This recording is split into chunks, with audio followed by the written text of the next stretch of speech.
Hello and good morning students. Previous जो section में आप लोग पढ़े थे जैसे क्लासिफिकेशन ऑफ एसिड के बारे में, उसमें जैसे सोर्स के बेसिस पे क्लासिफिकेशन बताया गया और स्ट्रेंथ के बेसिस पे जो क्लासिफिकेशन है जैसे स्ट्रॉन्ग एसिड और वीक एसिड, यानी स्ट्रॉन्ग और वीक एसिड में जो क्लासिफाई किया गया है एसिड को, तो उसका बेसिस है कि नंबर ऑफ हाइड्रोजन आयन देने की क्षमता के बेसिस पे उसको क्लासिफाई किया गया था। जो एसिड जितना ज्यादा हाइड्रोजन आयंस देता है, यानी कंप्लीटली जो आयनाइज हो जाता है जो एसिड एक्वस सॉल्यूशन में, तो उसको स्ट्रॉन्ग एसिड्स कहते हैं। और जो एक्वस सॉल्यूशन में यानी पार्शियली आयनाइज होता है, यानी आंशिक तौर पे हाइड्रोजन आयंस देता है, तो उसको हम लोग वीक एसिड कहते हैं।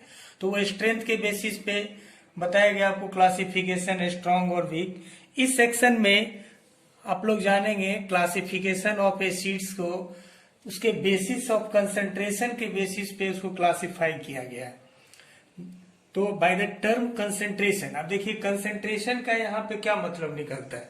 Bye the term concentration we mean the amount of water present in the given sample of acid solution, यानी कोई एसिड सॉल्यूशन है तो उसमें कितना अमाउंट ऑफ वाटर है, इसके बेसिस पे हम उसको कहते हैं कि कौन एसिड जो सॉल्यूशन है वो कॉन्सेंट्रेटेड है और कौन सा डाइल्यूट है। तो अमाउंट ऑफ वाटर के मौजूदगी के बेसिस पे हम लोग उसको दो भाग में क्लासिफाई करते हैं।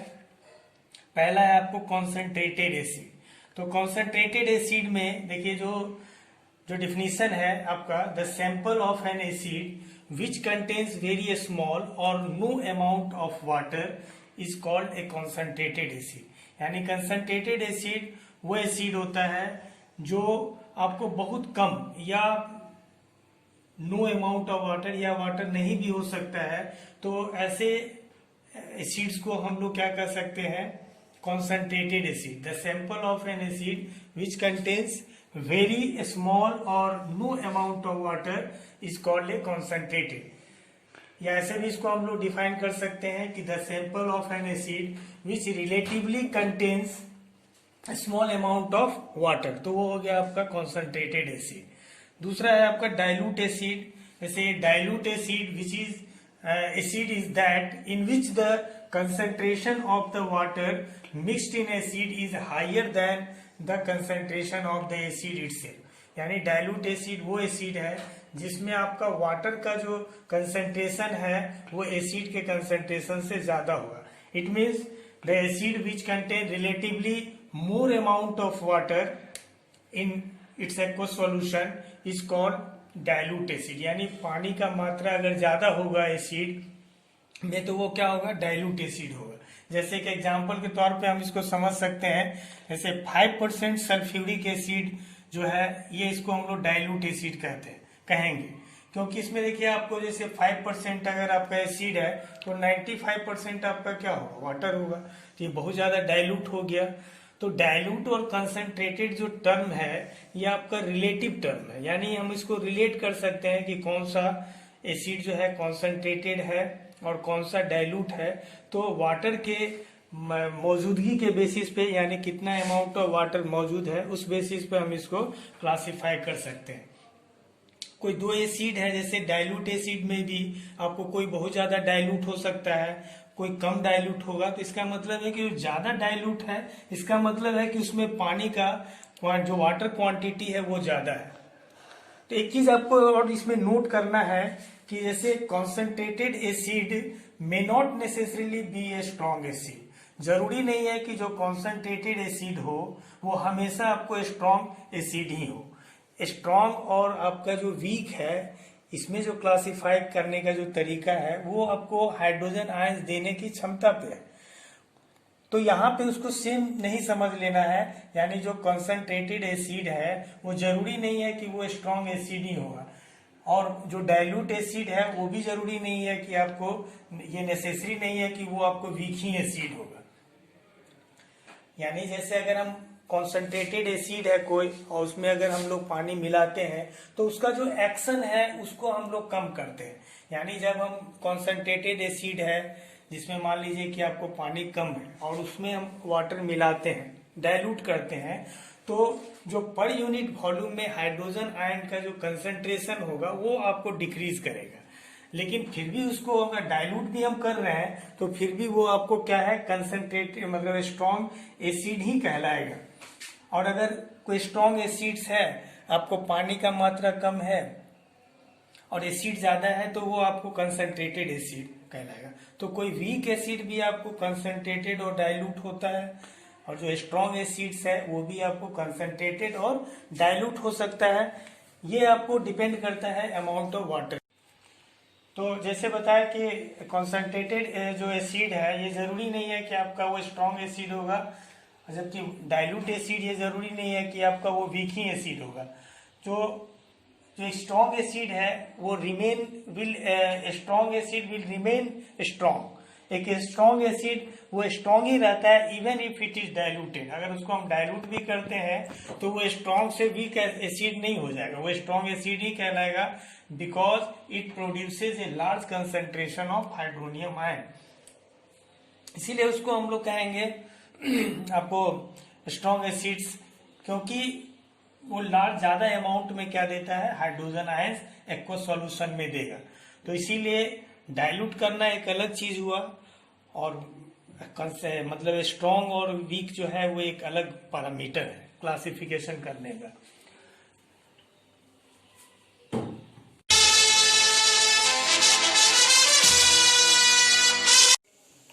जैसा कि अभी आप लोग डिफरेंस समझ गए होंगे कॉन्सेंट्रेटेड और डाइल्यूट एसिड में। तो जनरली जो मिनरल एसिड्स होता है वो आपको स्ट्रॉन्ग एसिड्स होता है। स्ट्रॉन्ग एसिड्स का मतलब समझ ही गए होंगे कि strong acids are the acids which completely dissociates into aqueous solution. जो कंप्लीटली क्या होता है, आयोनाइज हो जाता है, पूरा का पूरा आयंस दे देता है, हाइड्रोजन आयंस, कुछ भी अनडिसोसिएट नहीं रहता है। तो जो स्ट्रॉन्ग एसिड्स होते हैं उसका स्ट्रॉन्ग एक्शन होता है। अगर आपको स्ट्रॉन्ग कंसंट्रेटेड एसिड अगर आपको स्किन पे गिर जाए या क्लॉथ पे गिर जाए तो आपको ये डैमेज कर सकता है, स्किन को जला सकता है, क्लॉथ को डैमेज कर सकता है, उसमें होल कर सकता है। तो इसीलिए क्या होता है कि जो जनरली आपका जो स्ट्रॉन्ग है आपका मिनरल एसिड्स, जो कंसंट्रेटेड एसिड होगा यानी एसिड का उसमें मात्रा ज्यादा होगा, तो उसके एक्शन को, जो स्ट्रॉन्ग एक्शन है उसको कमजोर करने के लिए क्या किया जाता है, उसको डाइल्यूट किया जाता है। डाइल्यूट करने का मतलब क्या यहाँ पे है कि डाइल्यूशन का मतलब होता है mixing of N acid with water. Water के साथ एसिड को जब मिक्स किया जाता है तो उसको हम लोग कहते हैं डाइल्यूशन। तो डाइल्यूशन करने का तरीका क्या होना चाहिए, तो डाइल्यूशन करने का देखिए तरीका क्या होना चाहिए, जो कंसंट्रेटेड एसिड है उसको कैसे डाइल्यूट किया जाएगा। तो देखिए डाइल्यूट करने के समय हमेशा आपको एक प्रिकॉशंस लेना होता है कि कभी भी आपको कंसंट्रेटेड एसिड को डाइल्यूट करना है तो जितना क्वांटिटी ऑफ वाटर आपको रिक्वायर्ड है, जितना जरूरी है उसको डाइल्यूट करना, तो उतना आपको एक बीकर में उतना वाटर ले लेना होता है और उसमें आपको कंसंट्रेटेड एसिड को धीरे धीरे स्लोली मिलाया जाता है और उसको साथ में कांस्टेंट स्टीयरिंग भी करना होता है। अगर आप एसिड में वाटर डालेंगे तो क्या होगा कि काफी हीट एनर्जी आपको एट ए टाइम रिलीज होगा, और इतना रिलीज होगा कि हो सकता है कि वो स्प्लैश भी कर जाए, आपको एसिड छलक के आपके स्किन पे गिर सकता है, कपड़े पे गिर सकता है। और ये भी हो सकता है कि एक्सेस लोकलाइज हीटिंग होगा, यानी एक ही जगह पे अगर हीट बहुत ज्यादा प्रोड्यूस हो गया तो आपको बीकर भी क्या हो सकता है, ब्रेक हो सकता है। तो इसीलिए जब भी आपको डाइल्यूट करना होता है, डाइल्यूशन करना होता है कॉन्सेंट्रेटेड एसिड का, तो उसमें क्या करना है, रिक्वायर्ड अमाउंट ऑफ वाटर लेना है और उसमें आपको स्लोली जो है एसिड डाला जाता है। तो अब जैसे देखिए डाइल्यूशन जो है, dilution of A concentrated acid is highly exothermic. अब यहाँ पे एक्सोथर्मिक का मतलब होता है हीट का निकलना। तो डाइल्यूशन जो होगा आपका कॉन्सेंट्रेटेड एसिड का, तो उसमें आपको हीट काफी रिलीज होगा। तो जिस प्रोसेस में आपको हीट रिलीज हो रहा है तो उसको हम लोग क्या कहेंगे, एक्सोथर्मिक कहेंगे। तो ये एक्सोथर्मिक होता है, यानी the heat produce is so large, यानी इसमें जो आपको हीट प्रोड्यूस होगा इतना ज्यादा होगा कि द सॉल्यूशन में स्प्लैश मतलब होता है छलक जाएगा, में splash and may splash out और the glass beaker in which the dilution, और ग्लास बीकर जिसमें आपको आप डाइल्यूशन कर रहे हैं वो क्या हो सकता है, ब्रेक हो सकता है। तो इसीलिए due to excessive localize heating, यानी बहुत ज्यादा हीट प्रोड्यूस होने की वजह से ब्रेक हो सकता है ग्लास भी। तो hence to slow down the exothermic reaction, इसीलिए एक्सोथर्मिक यानी जो हीट रिलीज हो रहा है इसमें, उसको अगर आपको स्लो करना है एक्सोथर्मिक रिएक्शन को, तो डाइल्यूशन जो किया जाता है कॉन्सेंट्रेटेड एसिड का, is the dilution of concentrated acid is always done by taking sufficient amount of water, यानी जितना आपको जरूरी है कितना डाइल्यूट करना है तो उतना सफिशिएंट अमाउंट ऑफ वाटर एक बीकर में ले लेंगे और उसमें आप कंसंट्रेटेड एसिड को धीरे धीरे स्लोली आप उसमें डालना है और साथ में क्या करना है, आपको स्टीयरिंग करना है, ग्लास रॉड से आपको उसको चलाते रहना है। तो thus we always dilute an acid, तो इस तरह से हम लोग कह सकते हैं कि डाइल्यूट जो करना होता है एसिड को, तो हमेशा क्या करना है, एसिड को वाटर में मिलाना है and not water into acid, water को एसिड में कभी भी नहीं मिलाना चाहिए, भूल से भी आपको वाटर को एसिड में नहीं डालना है, अदरवाइज ये आपको डेंजरस हो सकता है। तो डाइल्यूशन का समझ गए, डाइल्यूशन का मतलब हो गया mixing of N acid with water is called dilution, यानी जो स्ट्रॉन्ग एक्शन है स्ट्रॉन्ग एसिड्स का उसको थोड़ा कमजोर करने के लिए क्या किया जाता है, डाइल्यूट किया जाता है। लेबोरेटरी वगैरह में देखते होंगे ज्यादातर जो आपको एसिड बेसिस ये सब यूज होता है तो वो काफी डाइल्यूट रहता है ताकि किसी तरह का डैमेज नहीं हो, वो कॉन्सेंट्रेटेड नहीं होता है, वो क्या होगा, डाइल्यूट हो।